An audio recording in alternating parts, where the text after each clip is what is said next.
नहीं कहे कि लोकगीत हो जाए। हाँ जी मान ली कि रौरा राधा बन हम रौर कौन होइया बन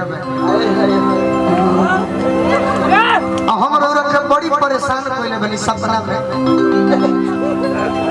माने मटकी रौर हम घोर देले कोनो घट में जात रहनी तो रौरा जाके अपना जसोदा मैया से कहतनी का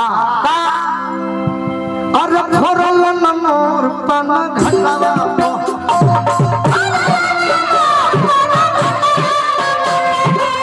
फोरल न मोर पन घटावा को गोरी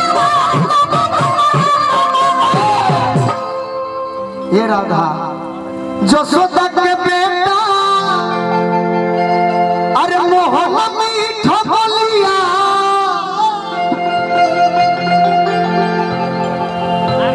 अरे भइला नगर में चोर पन घटावा पगोरी अरे फोरल न मोर पन घटावा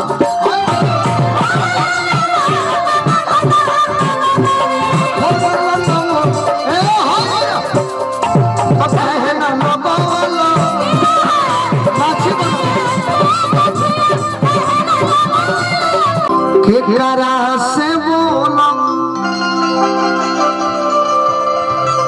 केकरा से कह पिया हो हे दिलवा के बोलिया तो मेहरारू कहतरी मेहरारू मर्दा कहता कि सुनो नदी से हंसी हो धनी हो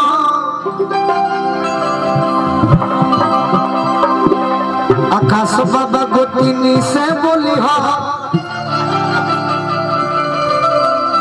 एही देवरा से कही हो धनी हो दिलवा के बोतिया एही लोइया पर एगो हम गीत मजाक में गौनी अब हम तो व्यूअर ना जानी लोग सुनल तो सब व्यूअरे पहले जन्मदिन के केक कटाते रहे सरकार अब तो मिलियन के केक कटल जाता है। ये देखिए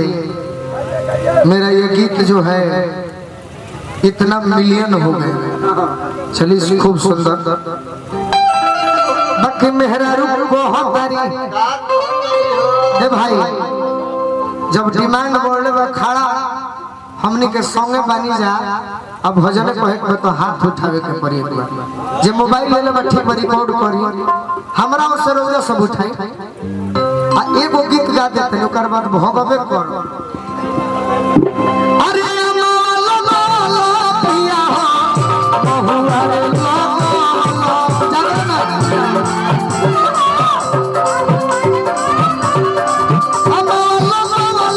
पिया बहुआ रे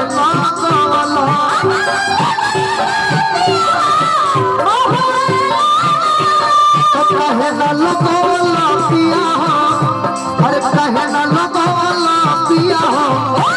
पिया के गोछिया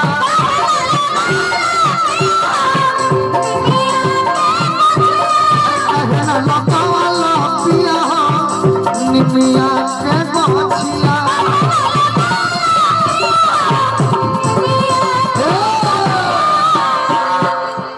अरविंद चाचा आशीर्वाद दिले बने लय कौन विदेशिया फिल्म नाटक के भिखारी ठाकुर जी कहले रहल कि प्यारी देश तनी देखे दो हमके तनी रवरो कुछ भाव फरक अच्छा लोगवन के लागे जात आवत में देरी न लागी अरे जैसे घोड़ा के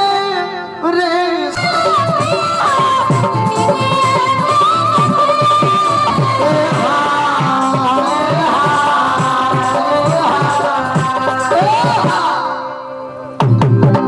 निमिये हो खाना माई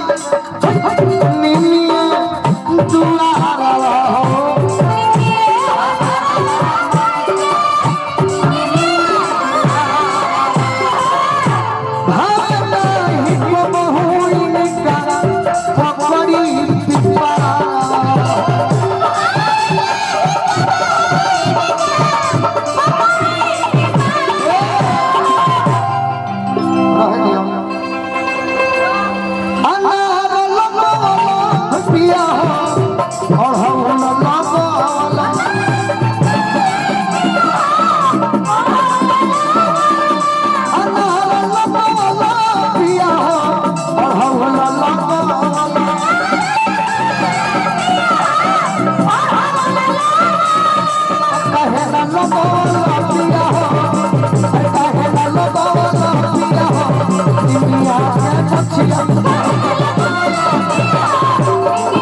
कुछ कहीं अमृता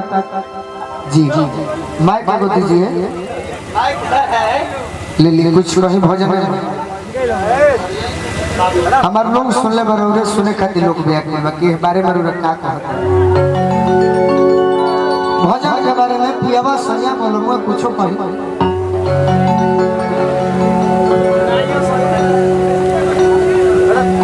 एगो हिंदियों कह दी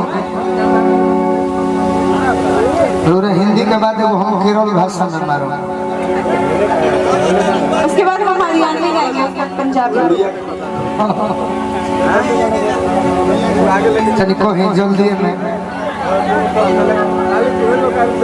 ना ना रोड़ा अपन स्केल लेके कोई बाकी जल्दी कोई हम बेचैन नहीं जल्दी जी भैया